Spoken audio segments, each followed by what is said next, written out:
The following is a Hoop Ball presentation.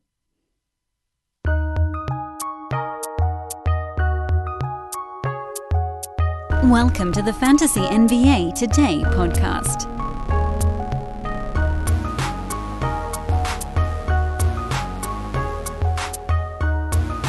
Man, I forgot how exciting the run-up to the NBA season is, and this year is crazier than any other damn year. This is so nuts. Every day, literally every day, there is something big happening related to the NBA. So every day, we get to start the show by saying, well, here we go. Here we go. Today, Yahoo has finally now. It's weird. I can't really say finally because, we only found out a week ago that the NBA was going to be starting on December 22nd, but I'm going to say finally because, whatever. Yahoo has now opened their fantasy basketball leagues. You can create a new league. You can renew your old leagues. You can join in random leagues. I don't believe they've opened up their mock engine yet, but that will be, I presume, any hour now. This is huge because I believe that the majority, and, so maybe it's not over 50%, so majority is probably not the right word, but among the fantasy basketball user base, it would be a plurality. I believe a plurality of fantasy users are on Yahoo. And I know what a lot of you are thinking. I'm not on Yahoo. Yeah, but you're not the plurality. That's just the thing. There are going to be people on other sites. There are people that use ESPN, people that use Fantrax, people that use CBS Sports.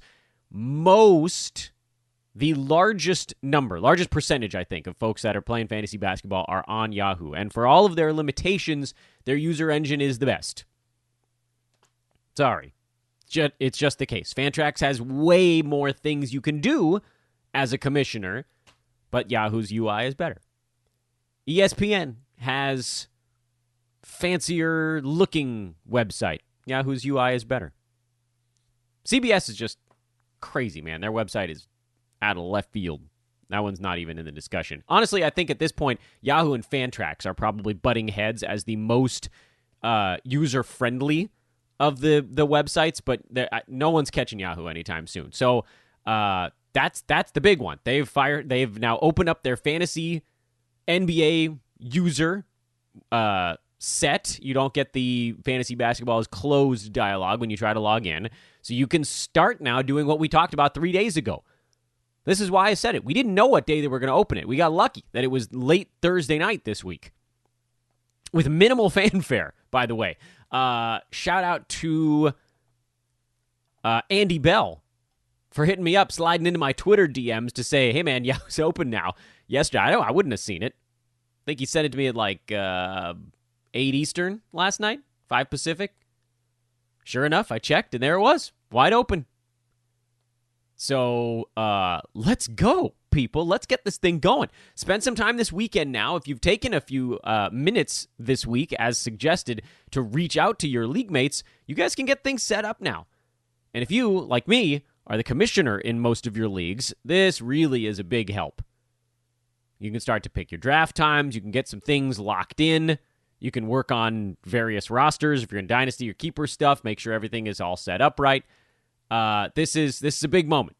Yahoo opening up their fantasy is a big moment. This is sort of like that's the moment where we can officially say fantasy basketball season is here.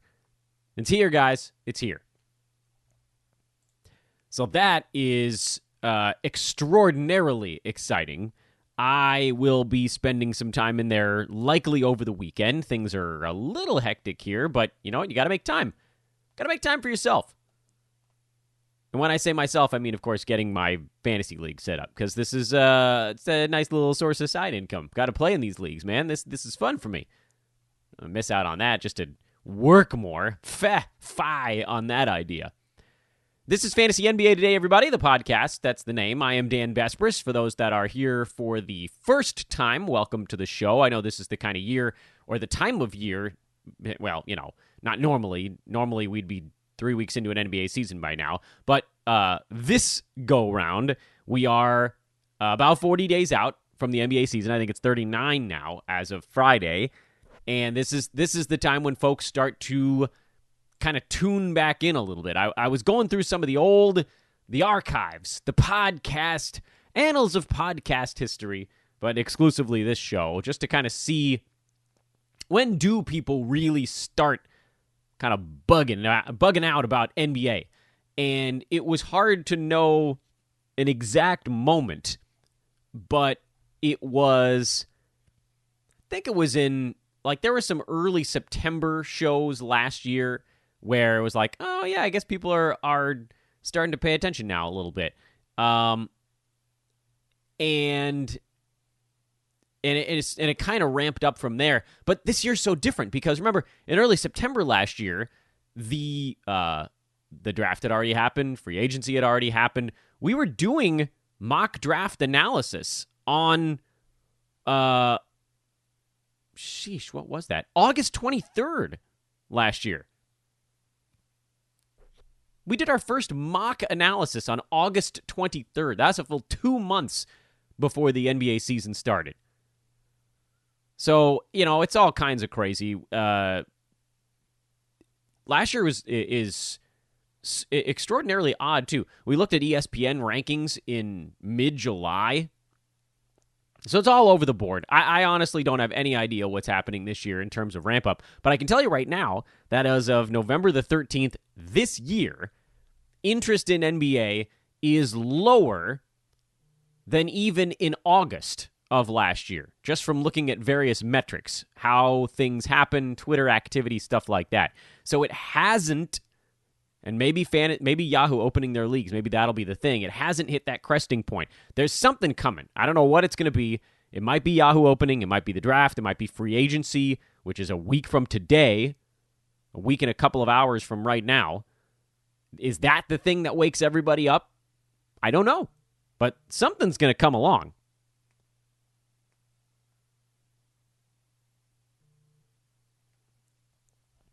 And we'll be ready for it. So for now, hello, welcome to the Friday and / weekend show of Fantasy NBA Today. You can follow me on Twitter, by the way, at Dan Besbris, DanBesbris. That is obviously for those of you that are coming in here and listening for one of the first few times. And I'm excited to dive back into today what we started to talk about on yesterday's show, because we ended up spending too much time talking about the Victor Oladipo and Russell Westbrook, if you want to call them trade demands or whatever they are at this point, and that cut into potential ADP analysis.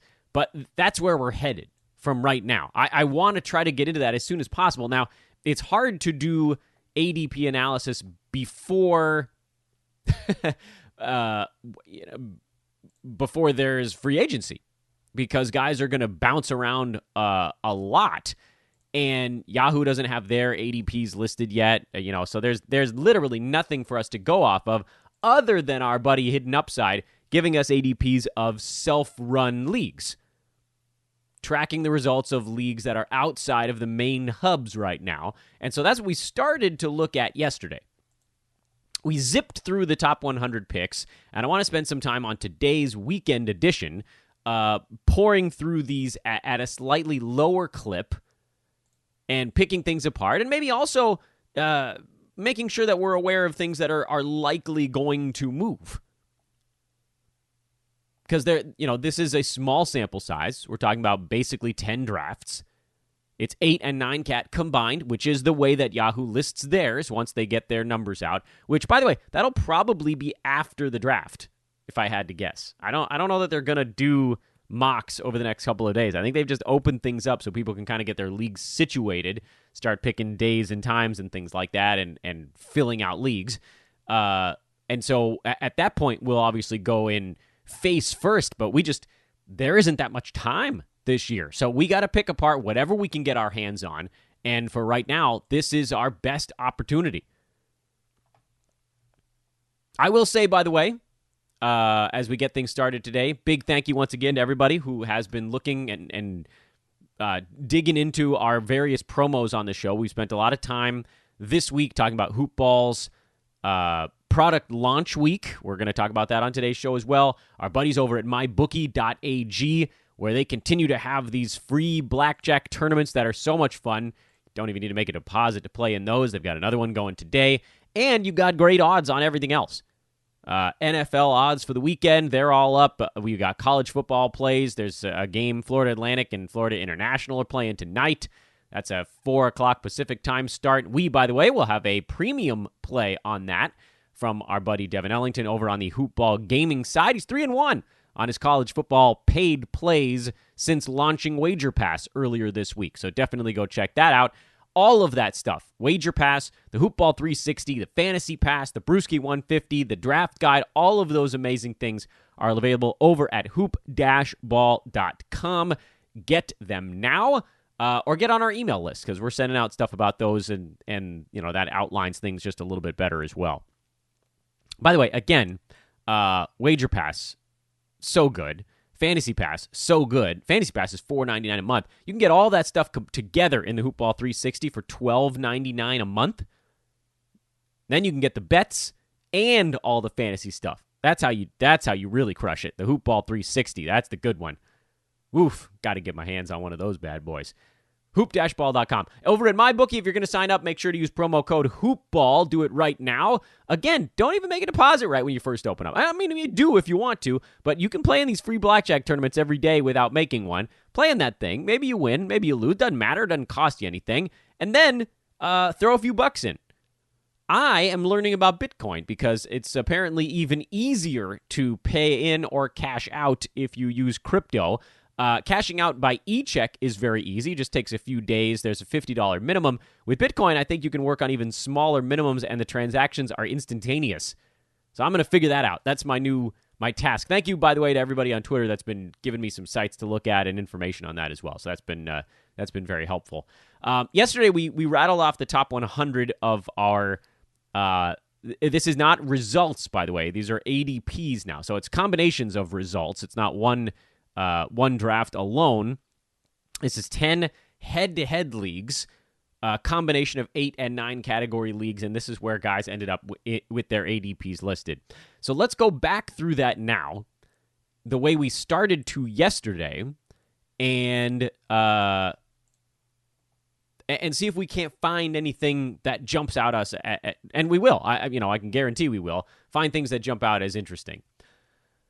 At the front end, James Harden, number 1. No surprise there, especially with all the trade rumors now swirling around Russell Westbrook. He just becomes even more solidified in 8 or 9 cat, I believe. I think you take him over. Anthony Davis is number 2, which, by the way, this is, and I didn't plan on stopping our discussion this quickly, but we've touched upon this before. 72-game season upcoming, and the Lakers will have about 2 months since the bubble ended, plus a week or two, I think, in there. So, minimal time. Rockets were eliminated 2 rounds earlier, which was about a month sooner. I am not concerned about Houston and rest days. James Harden just doesn't take them. They'll force him. They'll do their best to force him to take rest days, but he just doesn't really do it. Whereas with AD, you look at the data, the story leading up to this coming season. It's very different than what I talked about last year. Last year, I was trying to tap down the inclination for people to write off AD as injury prone, because in actuality, anytime his teams needed him to be on the floor, he did his best to do so. Now, he fell, he hurt his tailbone, he missed a couple of games last year. It wasn't overwhelming. I think he ended up missing like a total of 9 or 10 games, including, I believe there was one or 2 rest games in the bubble. So it was some, but it wasn't overwhelming. It wasn't like he was just taking half the season off. He has a bad rap, and admittedly, he does go to the locker room frequently. We've joked on this podcast that I'd say it's IBS. He has to stop to poo in the middle of a ball game. But if you look at the seasons where the Pelicans were competitive, he played 75 games in each of them. 2016-17 and 2017-18. Played 75 games in each of those 2 seasons, averaged colossal numbers, as we've talked about before, top 2 fantasy type of stuff every year for this guy. Then he only played in 56 games the year he demanded a trade, because at that point, Pelicans needed to put him back in bubble wrap And if he got hurt, he would lose his trade value. And then this most recent season, he played any time he could. Coming up, however, this coming year, Lakers now have won the title. They have their chemistry. The argument for LeBron skipping games is easy. He's an old goat. The argument for AD skipping games is they don't need it. Lakers are going to get into the playoffs. They'll do whatever they need to do at that point. I am genuinely concerned that Anthony Davis has at least 5 or 6 scheduled rest games, and then probably more than that on top of it. So the question then, unfortunately, is, because I do a lot of 9-cat, is there anyone in a 9-category league that can even come close to AD where, if they play 5 or 6 additional games, do they pass him? And the answer is basically no. There really isn't anyone in 9 category that can pass AD who has a direct line to playing 5 or 6 more games than he does. The only player, I think, in the entire NBA, besides James Harden, where you could argue, hey, this is a guy that not only could be very close to AD in per-game numbers, but maybe gets super lucky and actually plays a few more games than AD, is actually Steph Curry this coming year, because he's going to have a colossal season. The question is, how much care does Golden State take with Steph? He hasn't played much. He's played like 5 games in the last year, almost 2 years now. So I would say they probably going to be inclined to more or less turn him loose. And then honorable mention there would be Karl-Anthony Towns, who has a great fantasy stat set and has throughout most of his career been pretty damn durable. So, does he get back to playing 70, 71, 72 games this year? Because if so, if he's playing 10 more games than Anthony Davis, if someone's going to play 10 more games, then they do have a shot. But they have to be pretty close to him on a per-game rank, because AD and James Harden were so far out in front of everyone on a per-game slate this last year that no one else was catching them, even if they were way more durable. For instance, Damien Lillard was number 3 in 9-category leagues this last season, if you include the bubble games, because I think he was number 4 even without the bubble. He played in 5 more games than Anthony Davis, but it wasn't enough to pass him. In fact, AD still had a pretty decent value lead on Dame, even with 5 fewer games in the bucket. So that's how extraordinary it has to be. And the gap between those two guys was bigger before Dame went nutso in the bubble. We can pull up that number too, just for completion's sake on this one. If you eliminate the bubble games, Dame was number 6. Kawhi and Kat were in front of him. So remember, he went bananas in the bubble stretch. AD was actually ahead of Harden on a per-game basis this year. James beat him by totals because they were actually pretty close on a per-game basis, and then Harden played 6 more games than AD. Number 3, remember, before the bubble was actually a tie between Jokic and Lillard, and neither one of them was anywhere near Anthony Davis, despite the fact that Jokic played 10 more games than AD, and Dame played 3 more games than AD during the regular season. So as much as I'd like to tell you guys Anthony Davis is going to miss 10 games this year, you can't draft him second, the argument probably still tilts in his favor over Kat, over Steph. To me, Steph would be the closest thing you get to considering taking someone over Anthony Davis at number 2. But I don't think you do. I think you still have to take him even though you know he's going to sit out a bunch of games. That's how good he is. But if you're petrified of that and you're just like, look, I need, it's my head-to-head league. I need to make sure my guy is playing all of his games in playoff time. You probably lean Kat or Steph in that spot. But boy, I don't know. You're leaving someone who could be the number 1 guy on the table there. Luka was number 3 in this league. That's a number that is obviously heavily weighted by the 8-category designation because Doncic was number 27 in 9-category leagues on a per-game basis this last year. Obviously, his 4.2 turnovers per game were a pretty big reason why. He was number 12 in 8-category leagues this last season. Still, going at 3 is that's a leap of faith, man. I know for a long stretch early in the year, Doncic was inside the top 5. So, like, right now I'm looking at the games that stretch until the conclusion of the pre-bubble regular season. But if you shave off the last 2 months and basically go October, November, December, Luka was number 4 on a per-game basis in 8 category leagues. Worth noting, however, the guys he was behind: Harden, Davis, Towns. What was Luka doing during those 30-some-odd games? 30, 10, and 9. And he still was behind Cat. It's hard to believe, right? Cat was a maniac early this year. It was Harden, a big drop-off, or a medium drop-off to Anthony Davis, another pretty good-sized drop-off to Cat. And Kawhi, were both in there. And, so, I mean, kudos to Karl-Anthony Towns for quietly having a robust per-game number again this year. And then just, not staying healthy. But the point of all this, the point we're making here is that, you may love Luka, but 3 is still pretty damn high. Like, I don't see a universe where he could possibly be higher than 3. You've chewed up his value at that point. To me, there are still a couple guys on the board that you could draft at 3 who could actually be above that mark. Plus, Luka, he's going to get dinged up. It's inevitable. With as hard as he plays and as how often as he's involved in the contact in the play that's happening, he's going to get hurt. Cat went at 4 in this league. I have no problem at all with Cat going at 4. In fact, that's probably where he ends up going in a lot of leagues. Giannis at 5. No thanks.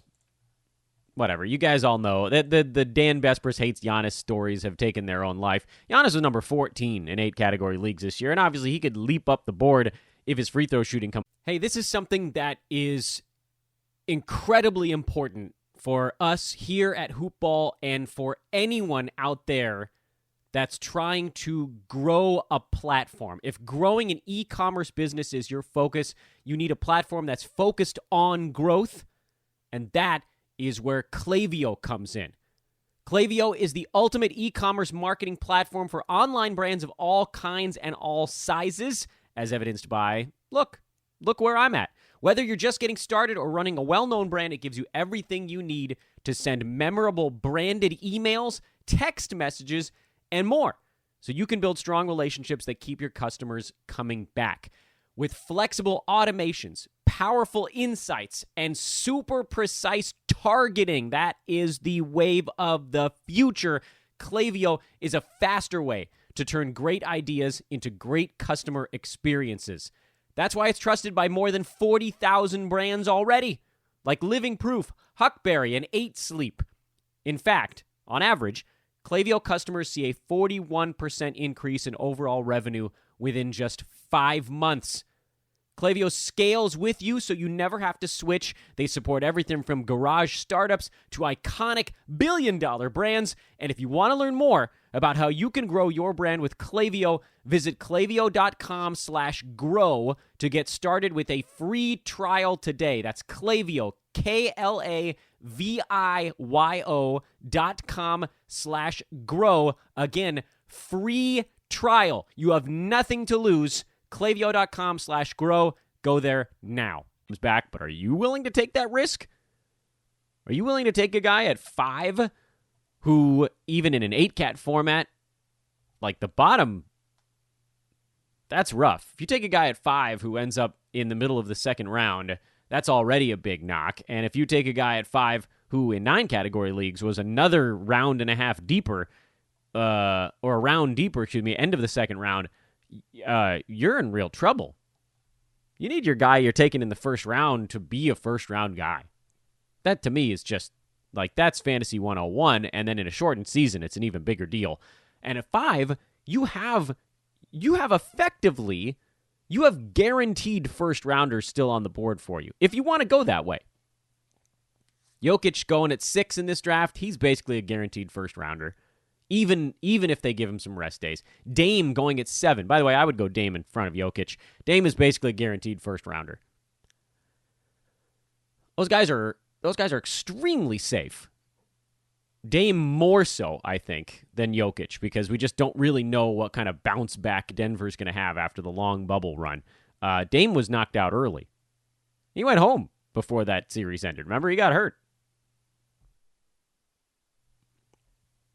Trae Young went at 8 in this draft, which, again, that's going to be weighted a bit by 8 category stuff, but he was still number 18 in 9 cat and 4.8 turnovers per game. Obviously, his value leaps in 8 category formats. He was number 10, by the way, by totals in 9 cat, because he was and continues to be pretty durable so far. He gets knocked around. He's always fighting something, but he tends to play through it. He was number 7 on a per-game basis in 8 category leagues this year. Again, by totals, he actually moves higher. He's number 5 in that spot. Him going around here in 8 category leagues makes a ton of sense to me, and my hope is that Yahoo combining their numbers, which is what we will be looking at here soon, that's going to allow us to let someone else make that plunge, and we'll just go another way. Jason Tatum went at number 9 in this league, and that seems pretty reasonable. He was number 12 in 9 category leagues last year.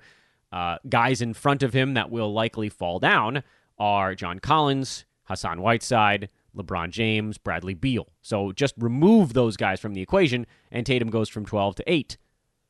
There's a very real chance that he's number 8 on a per-game basis in 9 category leagues this year, although someone behind him will probably slot in front, and it'll move back. So Tatum at 9, yeah, that makes a lot of sense. I'm good with that.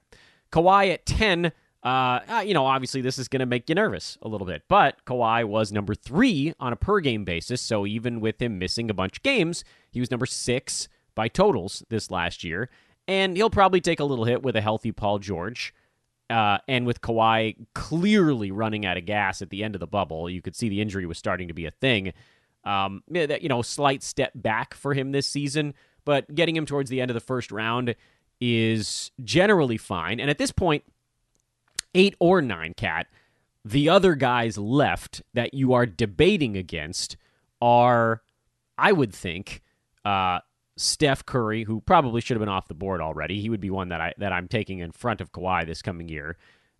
Kevin Durant is probably someone you're debating in your head, maybe taking a plunge at this juncture, and that's pretty much it in a 9 category league. In 8 cat, I guess you could make an argument for, like a Devin Booker or a Ben Simmons. You could say, maybe we throw him into that mix.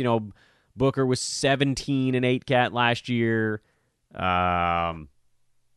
Simmons was 19. Westbrook was actually, believe it or not, he was actually 15 in 8 cat this last season. So that, there's a couple of guys there where you're like, well, maybe. But, again, we're looking at Kawhi at this point. I think, it's a pretty safe play there, even with the missed games. LeBron went at 11, and that's not a direction I'm going this coming year. To me, there's a ton of risk around him. He's not going to play as many games as he did this last season. He's probably not going to be as locked in as he was this last season. So LeBron, for me, is a guy that I'm moving down my board a little bit.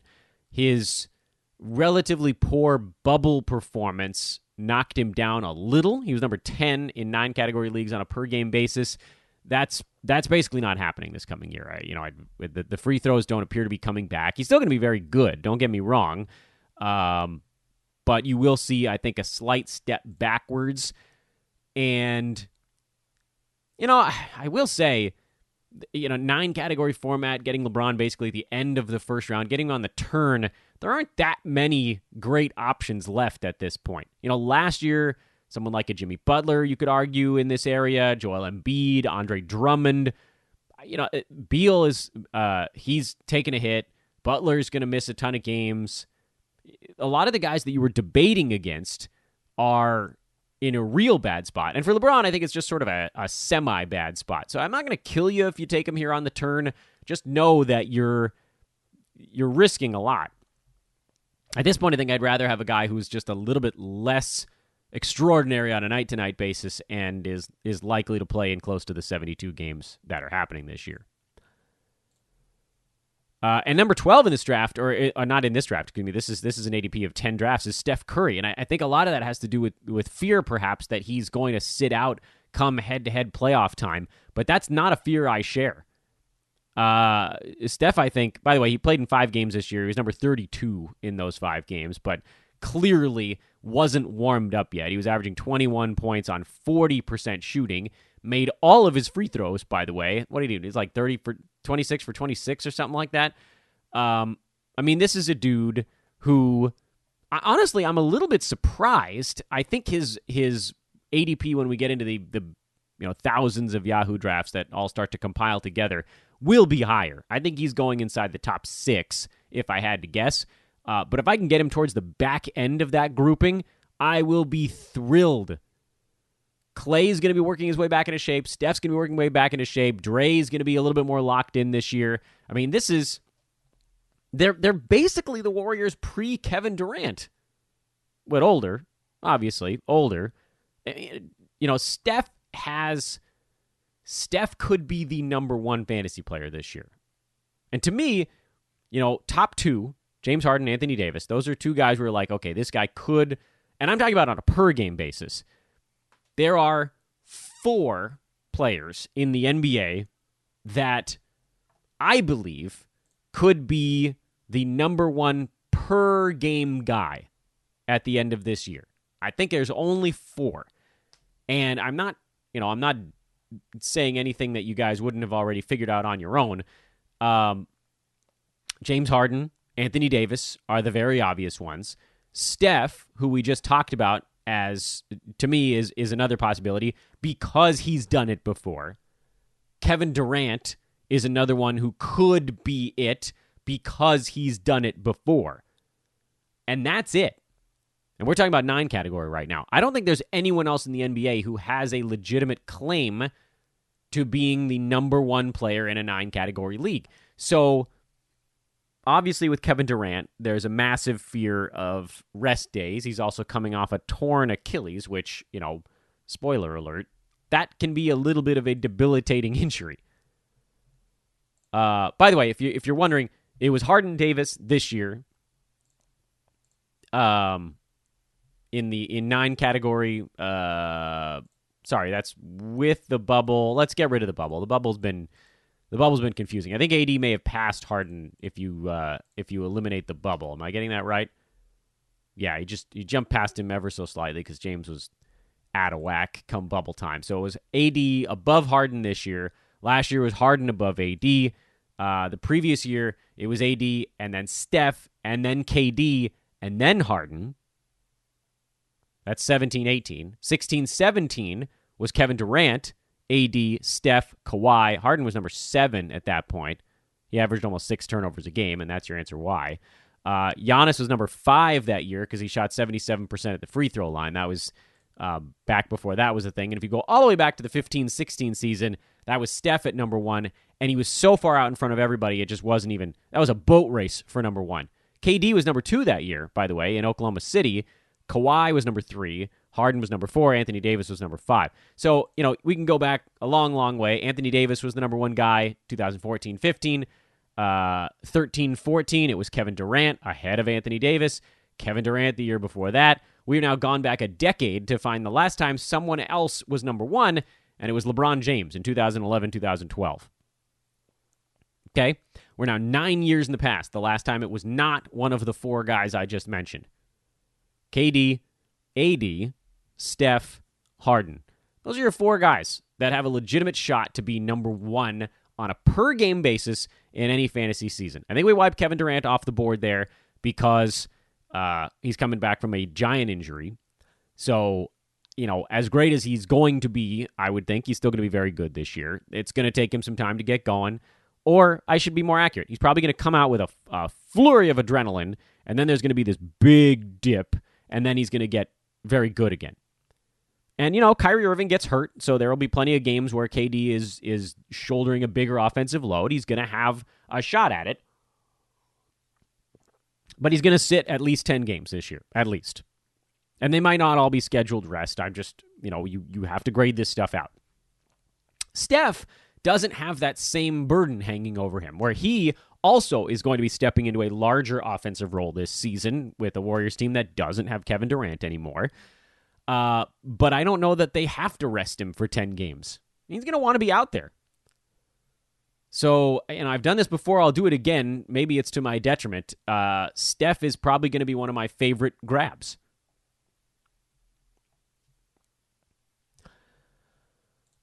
The fact that he's going at 12 in these drafts is mind-bending. I don't think that sticks.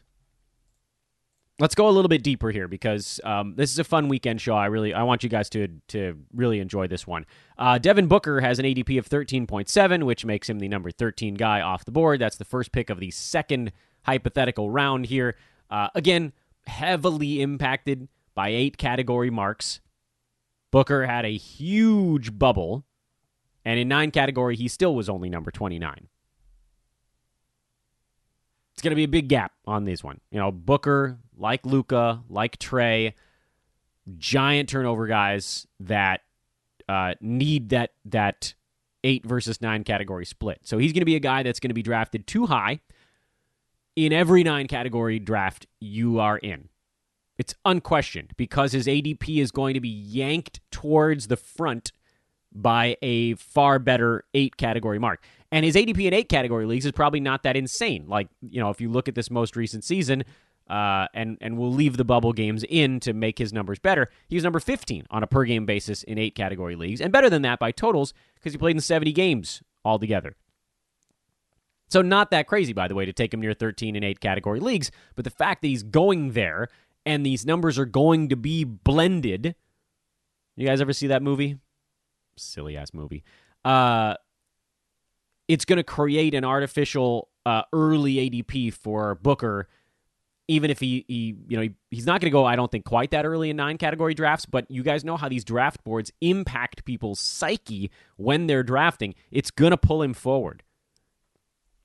Bam Adebayo, number 14. This one is weighted by totals quite a bit, actually, because Adebayo was number 36 by averages this last year in 8 category leagues, and he was actually I think it was right around that same mark in 9 cat. Well, let's flip the numbers on and off. 44 in 9 category leagues, and he played in a crap ton of games, so that actually made a huge difference. I look at Bam averaging 16, 10, and 5 with over a steal, almost a block and a half, 56 shooting, 69 free throw. The one that you're looking for with him is, can the free throw number get better? Because I don't know that the other stuff is going to change that much. This is a little too early for me on Bam. You're banking on him staying healthy and playing all 72 games, but this dude got hurt in the finals and was playing giant minutes also. Like, the Heat are going to have to fight a little bit this coming year, which does make that case tougher. Like, they're going to need him in often. But luckily, the East is so bad that they can give him some days off. So I don't know. This is too early for Bam, especially going in front of Kevin Durant, who, with Bam, you're like, look, the durability here, he never misses a game. He's crazy. He's a freak. Yeah, but even in a best-case scenario, his per-game ranking, best case in 9-cat, is probably 25. Best case. Kevin Durant, best case per-game rank, 1. Probably not going to happen for either of those guys. But, KD, top 10 per game, I think he gets there with his eyes closed this year. So the question then is he, number 6, where if he misses 10, 12 games, he's still a first-rounder by totals, or is he number 10, and he misses 10, 12 games, and he moves into the second round? I'll tell you, if he's getting drafted in the second round, you take him immediately. If he is on the board at 13, you take him. And any pick thereafter. As much as I am petrified of rest days, this is still Kevin Durant we're talking about. This was a guy who was a multi-year number 1 player in fantasy sports. He has done it before. He's probably not going to do it again. Maybe ever.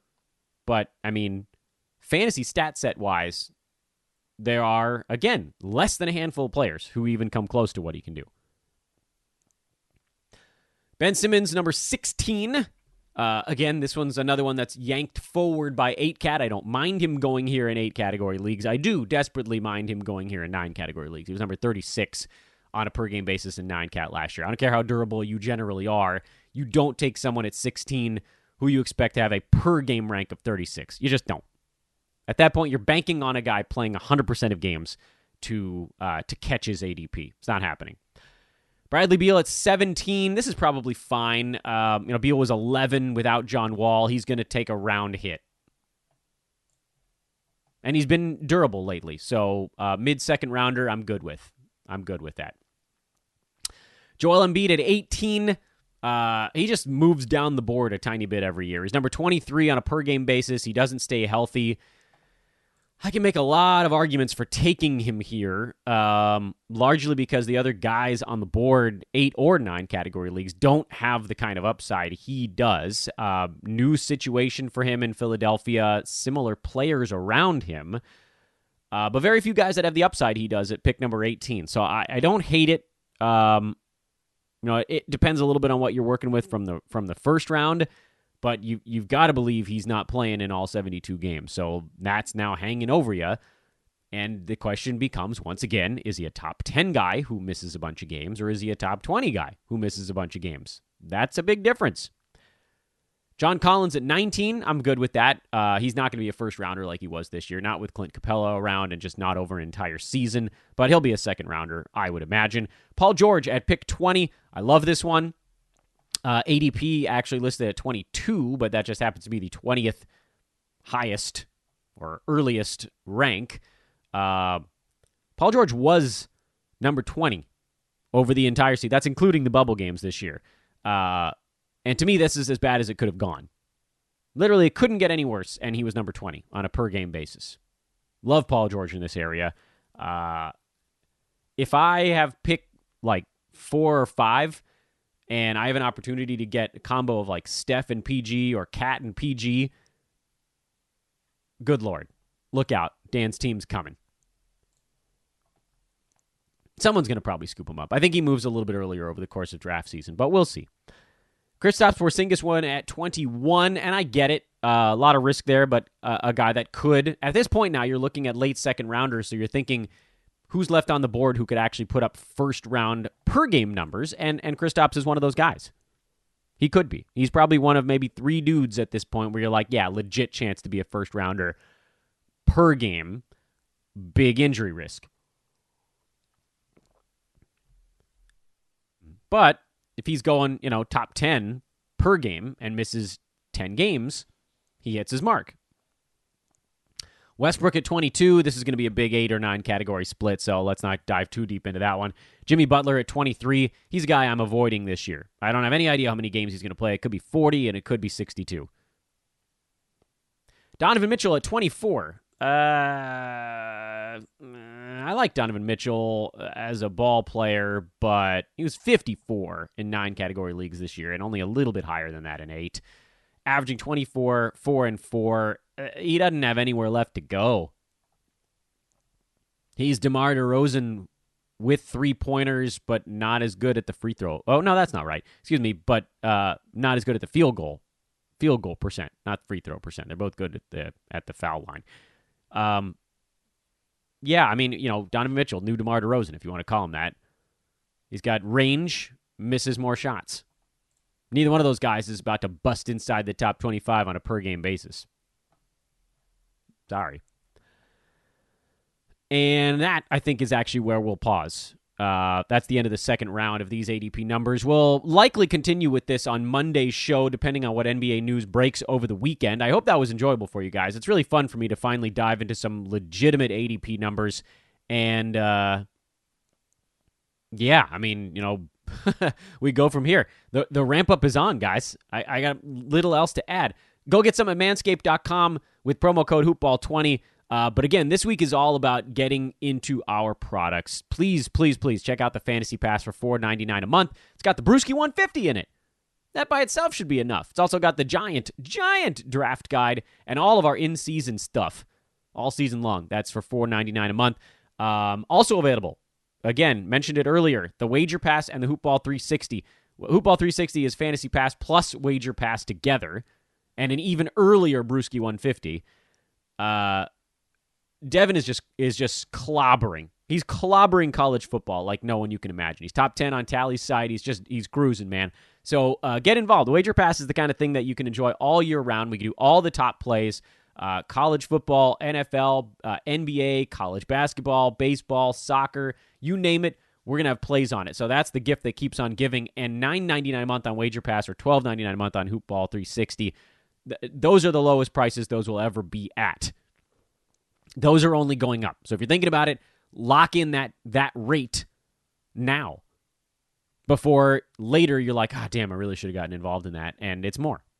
Simple as that. Hoop-ball.com is the website. I am at Dan Vespers. Folks, if you're joining us for a first couple of episodes, please take a moment to drop a 5-star review on the show over at iTunes or the podcast app on your Apple-branded mobile device. That goes a long way for us, especially here as folks begin, once again, looking for their fantasy fix. Have a wonderful, wonderful weekend. What insane joys await us on the NBA front between today and Monday? Only way to find out, sit back, watch the Twitter. We'll talk to you in a couple of days. So long, everybody.